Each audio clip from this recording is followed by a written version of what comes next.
Pantheon here in Paris. Going to go straight to business now. Stephen's joining us on set. We're going to start with Ukraine, in fact. Talks continuing, aren't they, over the country's gas dispute with Russia. That's right. The deadline has now passed. What Moscow had given Ukraine a deadline to pay its gas bill of more than $4 billion. But Gazprom, Russia's state-owned gas company, says it's supplying its usual volumes to Ukraine and has taken no order to cut gas flows. Well, Ukrainian and Russian officials were in Brussels on Monday for 8 hours of talks brokered by the European Commission. They're set to continue later. Moscow has proposed a deal for Kiev to pay its outstanding debt and to decrease the price it has to pay for gas. Let's take a look at how that has changed. Since the crisis began in Ukraine, Russia has hiked the price of gas by 81% to $485.50 per 1,000 cubic metres of gas. Now, according to reports, the deal that Moscow is proposing would see that price fall to around $360. Of course, the Ukrainian government is looking for a lower price than that. Those talks set to continue later.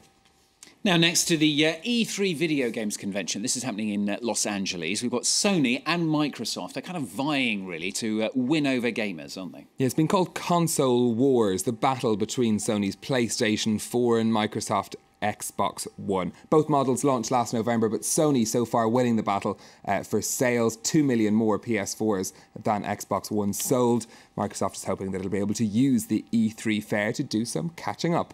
Rochelle Ferguson explains how. In an industry worth more than cinema, the battle of the games consoles has never been fiercer.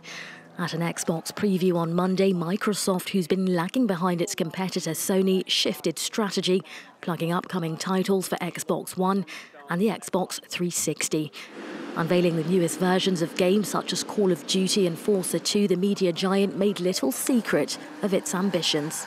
Today, we showed you 90 minutes of games and shared our commitment to make Xbox One the best place to play games this generation. We showed you that this holiday, the best place to play games is on Xbox One. Microsoft first unveiled the Xbox One in 2013, billing it as an all-in-one entertainment hub, but faced criticism over some of the console's features like the Kinect voice and motion control sensor. The company has now begun selling a Kinect-free version of the Xbox One at $100 cheaper than the original console, a move it hopes may bridge the gap with the competition. Since both companies began selling their latest consoles last November, Microsoft has sold just 5 million Xbox Ones compared to Sony's 7 million PlayStation 4 units. On a brighter note, though, both media giants have outdone sales of their previous consoles, the Xbox 360 and the PlayStation 3.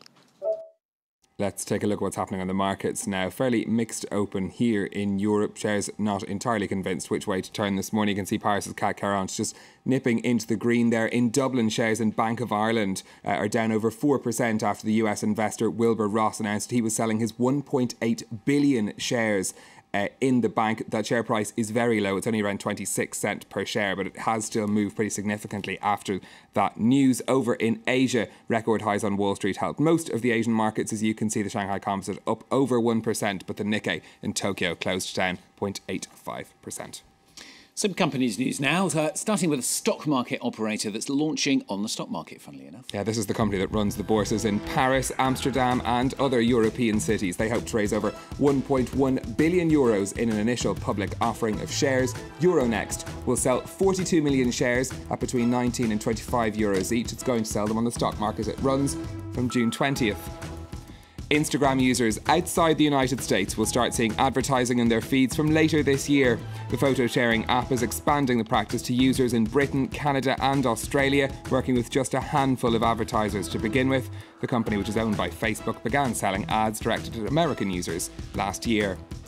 And the boss of PayPal is leaving to head up Facebook's new messaging service. David Marcus had been at the eBay-owned company for 2 years, where he expanded the business into mobile payments. This appointment comes after Facebook registered for a money transfer license in Ireland, prompting speculation it was to launch its own payment service. Shares in eBay fell by more than 2% after the announcement.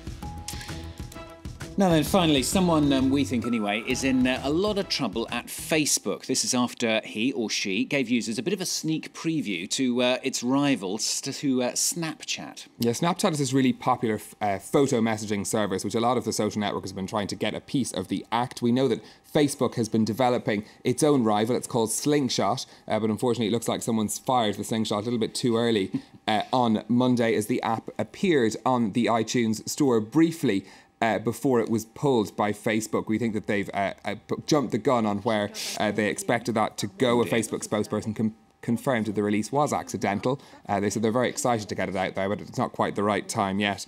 They've been rushing to develop this app, though, since we're told that Snapchat rejected a $3 billion bid to buy from Facebook to buy out the company. So they're coming up with their own version. It's just not ready quite yet. Presumably, though, it could be too late. Some people may have got hold of it now. Yes.